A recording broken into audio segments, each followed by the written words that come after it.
Ek groet vir jou in die wonderlike naam van Jesus Christus ons Here. Baie hartlik welkom liewe vriende vanmôre by ons Sondag erediens van Uit die Woord digitaal. Wat 'n vreugde om as Christene rondom die Here se woord te wees en om ook saam te luister na sy wil vir ons lewe. As jy vanmôre die eerste keer hier by ons is, wil ons graag vir jou uitnooi om aan te sluit by ons kanaal.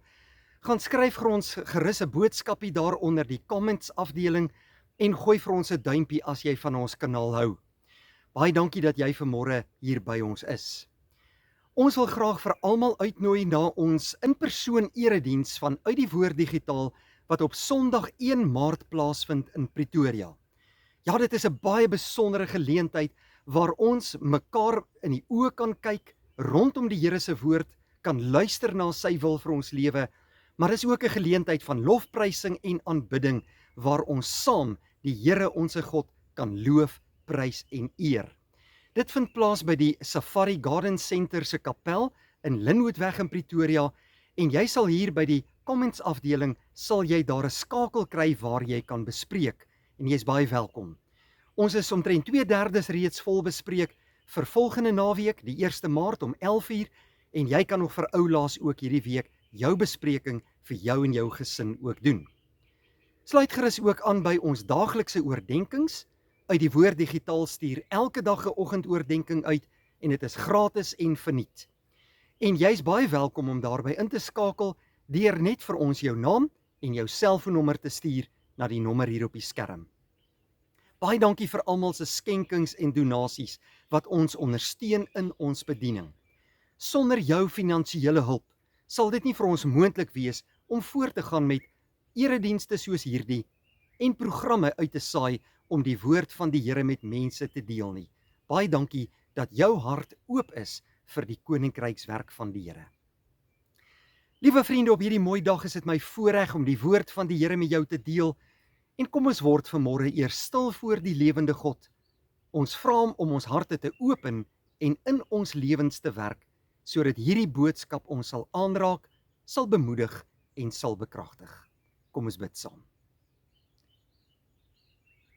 Vader, baie dankie dat ons in aanbidding voor U kan buig vandag. Om U te eer en te loof as ons Here, ons God en ons Koning. Dankie dat U in U grootheid en liefde vir ons raak sien. Ja, Here, dat U ook in ons harte wil werk deur die Heilige Gees. Dankie dat U self aan ons kom openbaar deur U woord. U woord is die waarheid en ons wil daarin glo.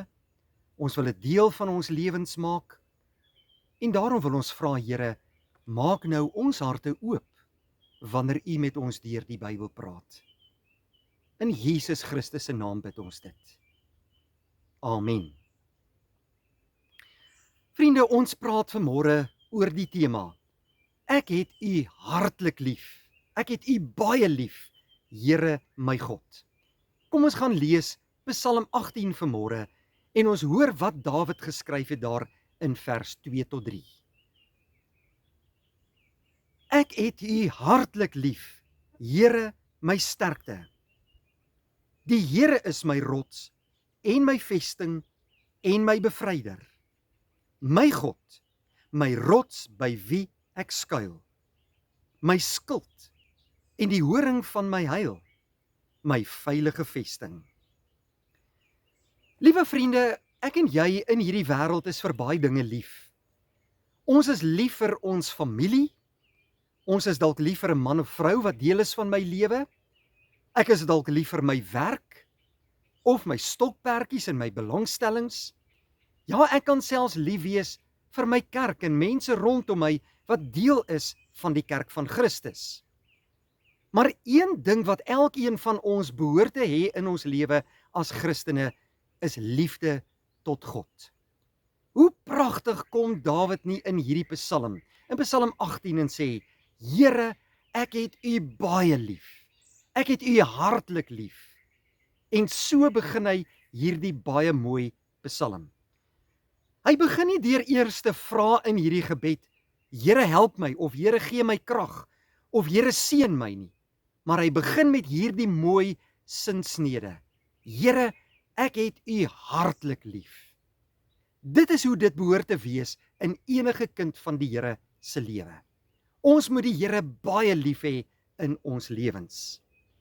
Dit is 'n taal wat ons hier raak lees in Psalm 18, wat uit die hart uitkom in eerlikheid na God toe, om vir die Here presies te sê hoe hy in sy lewe voel. En nou moet ons nie dink dat dit altyd net goed gegaan het met Dawid nie. Ja, ons lees in die Here se woord dat hy 'n man na God se hart was. Die Here was baie lief vir hom gewees. Die Here het hom inderdaad geseën, maar hy het ook groot nood in sy lewe beleef. Dawid moes as 'n jong man, nadat hy as koning gesalf is, en voordat hy bevestig is as koning, moes hy vlug vir sy eie lewe.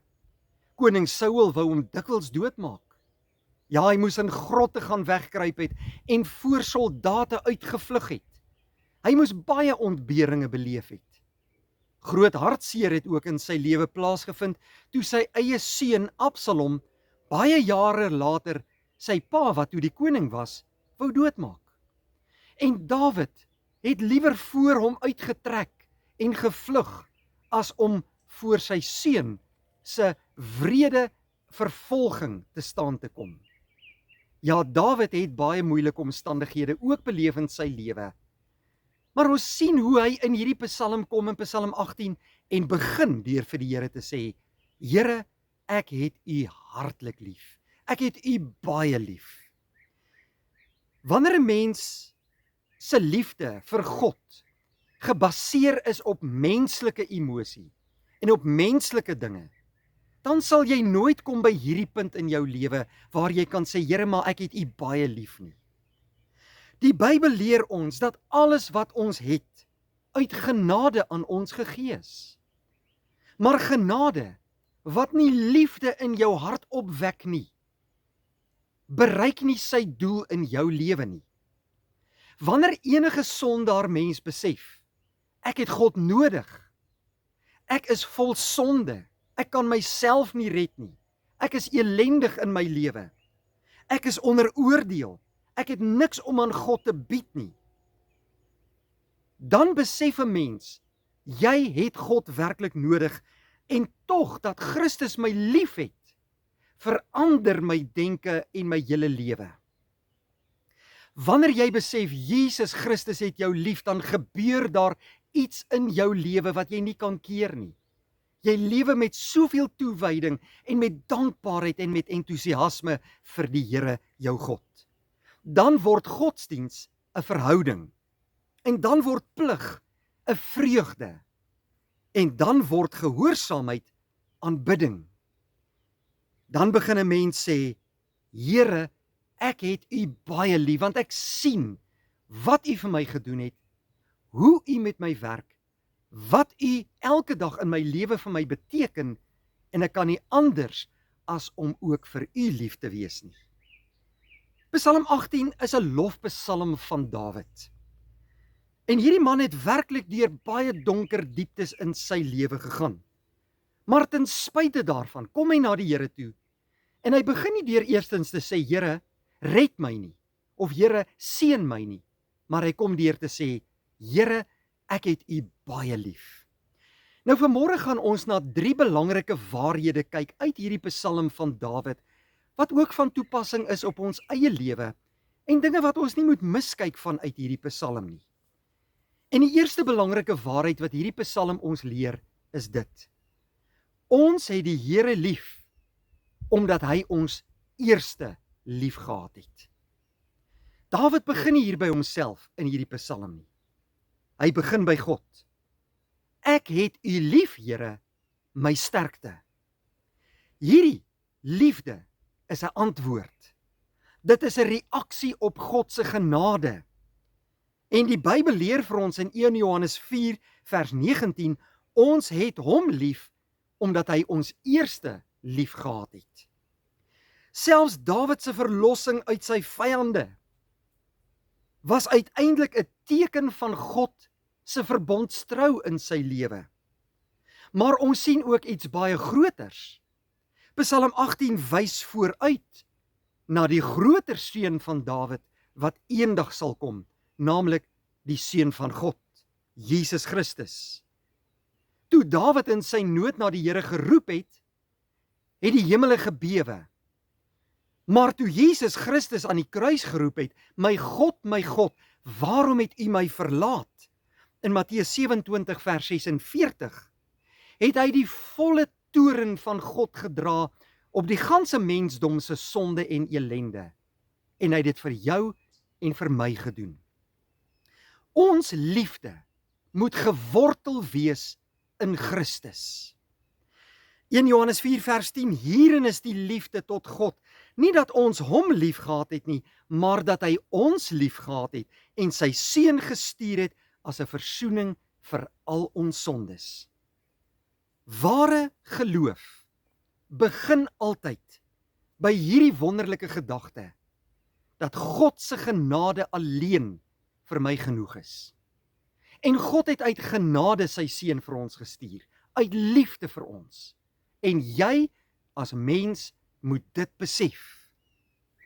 Wanneer 'n mens besef, ek was verlore, ek kon myself nie red nie, ek kon myself nie help nie, die sonde het my vasgeketting, ek was 'n vyand van God, volgens Romeine 5 vers 10. Ek het niks gehad om aan God te bied nie, en tog het Jesus Christus my kom soek. Dan kan jy nie anders as om te sê, Here, ek het U baie lief nie. En dit is die eerste punt wat ek en jy moet leer uit hierdie Psalm vandag. Ons het die Here lief, omdat hy ons eerste lief gehad het. Dan die tweede punt. Ons het die Here lief, omdat hy ons veilige rots is. Psalm 18 stapel die beelde so een na die ander op wat Dawid hier beskryf. Here, U is my rots. Here, U is my vesting. Here, U is my bevryder. Here, U is my skild. Here, U is my verlosser. En hierdie is maar nie net bloot beelde wat Dawid gebruik nie, maar dis beleefde werklikhede in sy lewe.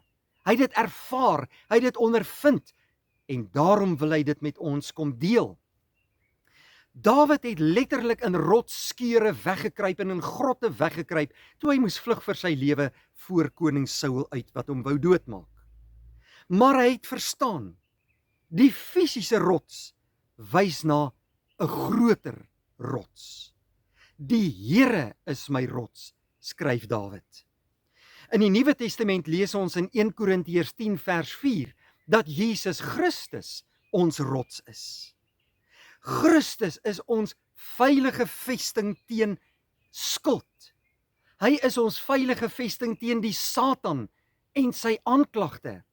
Hy is ons veilige vesting teen die dood. Wanneer jou gewete jou kom aankla oor sonde, wanneer die Satan in jou oor kom fluister om jou skuldig te laat voel oor jou lewe, of 'n vinger na jou lewe te wil wys, om te sê dat jy nie goed genoeg in God se oë is nie.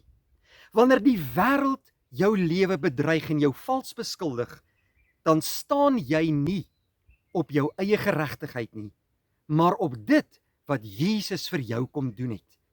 Hy het jou regverdig verklaar. Jy staan op sy geregtigheid en jy is sy kind. En daarom, liewe broeder en suster, moet ek en jy vandag weet, hierdie Psalm kom leer ons, Jesus is ons rots. Ons kan op hom staan. Hy is ons veilige vesting. Dan die derde belangrike punt wat ons vandag leer. En dit is so belangrik dat ek en jy dit moet weet. Ons het die Here lief en leef daarom vir hom. Ware liefde verander 'n mens se hele lewe.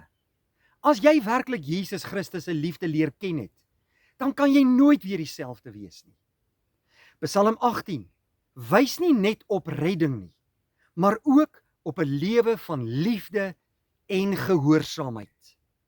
Want ek het die weë van die Here gehou, skryf Dawid in Psalm 18 vers 22. Dawid sê nie dat sy gehoorsaamheid hom gered het nie. Hy sê sy gehoorsaamheid vloei uit sy verhouding met God. Die Here Jesus kom daar in die Nuwe Testament in Johannes 14 vers 15 en hy sê: As julle my liefhet, hou my gebooie. En hier, liewe vriende, lê die toets van jou liefde vir God. Dit gaan nie oor jou emosie nie. Dit gaan nie oor jou trane nie. Maar dit gaan oor gehoorsame toewyding aan God, omdat jy hom liefhet. Die Bybelse geloof is baie duidelik. Ons word gered uit genade alleen. Maar die gereddenes se lewens word ook verander en vernuwe, sodat ons gehoorsaam kan lewe tot God se eer. Efesiërs 2, daar kom Paulus en skryf in vers 8 tot 10, want uit genade is julle gered, nie uit die werke nie, want ons is sy maaksel, geskape in Christus Jesus tot goeie werke. Wanneer 'n mens werklik eerlik uit jou hart uit kan sê, ek het u baie lief, Here, dan begin jou prioriteite reg skuif in jou lewe. Sonde word nie meer gekoester nie. Jy haat sonde, jy wil nie meer sonde doen nie. Jy stry teen sonde. Gebed word nie sommer nou meer net 'n plig in jou lewe nie, maar 'n ontmoeting met die Here. Die woord van God word vir jou kosbaar. Dis die kos vir jou siel, dis die lig vir jou pad en die lamp aan jou voet. En Jesus Christus word vir jou baie meer kosbaarder as enige iets in die wêreld. En uiteindelik word jou lewe 'n dankoffer. 'n Dankoffer sodat jy saam met Dawid kan uitroep: Here my God, U is lofwaardig in my lewe, in vers 4. En nou, liewe vriende, kan jy vanoggend eerlik uit die diepte van jou hart sê: Here, ek het U hartlik lief. Kan jy dit eerlik vanmôre sê? As jy sukkel om dit vandag te sê en jy twyfel daaroor, vra jouself af: het ek werklik al besef wat Jesus Christus vir my aan die kruis gedoen het? Hoe sy liggaam verbrysel is, hoeveel pyn hy moes verduur, hoeveel lyding hy moes verduur, hoe hy sy bloed vir ons vergiet het, wat hy vir jou persoonlik kom doen het. Het ek al die diepte van Christus se liefde wat hy vir my gehad het aan die kruis werklik besef? Het ek al by die kruis gaan staan en gesien wat Jesus vir my gedoen het? Kyk weer na Golgotha. Sien die Seun van God wat sy lewe vir jou kom gee het. Sien die pyn, die lyding, die bespotting. Hoe hy daar aan die kruis God verlate gehang het ter wille van jou, en dit uit liefde. Sien die liefde wat nooit ophou in jou lewe nie, en hoe God dit mildelik vir jou kom gee elke dag. Dan sal jou hart besef, dit was vir my. En uiteindelik sal jy ook saam met Dawid kan uitroep: Here, ek het U baie lief. Here, ek het U van harte lief, omdat U my eerste lief gehad het. Omdat U my rots is. Omdat U my veilige vesting is. Omdat U my Jesus is. Mag die Heilige Gees hierdie waarheid van vandag in jou hart kom bekragtig en jou na Jesus toe lei en na hom toe trek, sodat jy ook vir hom kan sê: Here, ek het U hartlik lief. Die Here wil nie hê ons moet bloot maar net kerkmense wees nie. Die Here wil nie hê ons moet maar bloot net goed lewe nie. Hy wil hê jy moet in 'n liefdevolle, lewende verhouding met Jesus Christus kom staan. Jy moet brandende in jou hart vir Jesus wees. En mag ons lewe in woord en by die werk en by ons families en in ons lewenswandel een groot belydenis elke dag wees: Here, ek het U baie lief. Kom ons bid saam. Baie dankie Hemelse Vader dat ons hierdie kosbare boodskap vandag kon hoor. 'n boodskap wat ons tot nuwe nadenke bring oor ons eie lewe. Baie dankie dat U ons eerste lief gehad het, maar dat ons ook die voorreg het om U lief te kan hê. Vanmôre wil ons vir U kom sê, Here, ons het U hartlik lief, uit die diepte van ons harte, en ons wil vir U lewe. Help ons deur U Heilige Gees om gehoorsaam aan U te wees, toegewy te lewe en as nuwe mense in Jesus Christus elke dag ons lewens aan U te kan toevertrou. Dankie vir Jesus wat die hoogste prys betaal het aan die kruis uit liefde vir ons. Ons kom beantwoord vandag daardie liefde deur aan U gehoorsaam te wees en as nuwe mense ons lewe aan U te kom toevertrou. Seën ons in die komende week, Here. Lei ons op die pad wat U wil hê ons moet gaan en laat ons ons liefde elke dag uitleef sodat U naam geëer kan word. In Jesus naam bid ons dit. Amen. Vriende, baie dankie dat U vanmôre by ons ingeskakel het. Mag die Here vir U ryklik seën en as die Here wil, sien ons mekaar weer by 'n volgende geleentheid. Vrede vir jou.